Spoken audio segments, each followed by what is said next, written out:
ఈరోజు ఇప్పటి వరకు ఆరాధన నడిపించిన చిన్నపిల్లలందరినీ అభినందిస్తున్నారు. అయితే వాళ్ళ టీచర్ కూడా ఒక గిఫ్ట్ అనేది వాళ్ళు ఇచ్చారు. ఇవన్నీ ఇంపార్టెంటే క్రైస్తవ్యంలో, ఎందుకంటే ఈరోజు వీళ్ళే రేపటి క్రైస్తవ్యానికి మనకి ముందుగా ఉండేవారు కాబట్టి వీళ్ళకి నేర్పించాలి. నేనే చెప్తున్నాను కదా, నేనే స్వార్థపరాలి. ఎవరు ఎలా పోయినా ఎవరికి ఏమైనా సరే దేవుడు నాతో మాట్లాడేయాలి, ప్రతి వారం నాతో మాట్లాడేయాలి. నేనే స్వార్థంగా ఆలోచిస్తాను. సో ఈ పనులన్నీ ఏం తప్పు కాదు, కానీ జరుగుతూ ఉండాలి.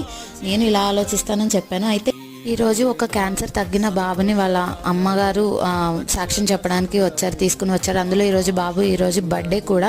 ఈ బాబు ఏజ్ మా బాబు ఏజ్ ఒకటే కావడంతో ఇతని కోసం నేను ఎంతలా ప్రార్థించానో ఏడ్చుకుంటే నాకే తెలుసు. అలాగే సంఘం అంతా కూడా చాలా ప్రార్థన చేశారు. సో ఈరోజు తగ్గి సాక్ష్యం ఇవ్వడానికి వచ్చారు. ట్రీట్మెంట్ అయిపోయిన తర్వాత చాలా సంతోషంగా అనిపించింది దేవుడి కార్యం చేయడం. ఆవిడ కళ్ళల్లో సంతోషం చూస్తే ఏదో నేనే అక్కడ ఉన్నట్టు నాకు అనిపించింది. ఎందుకంటే నేను కూడా ఒక బాబుకి తల్లినే కాబట్టి.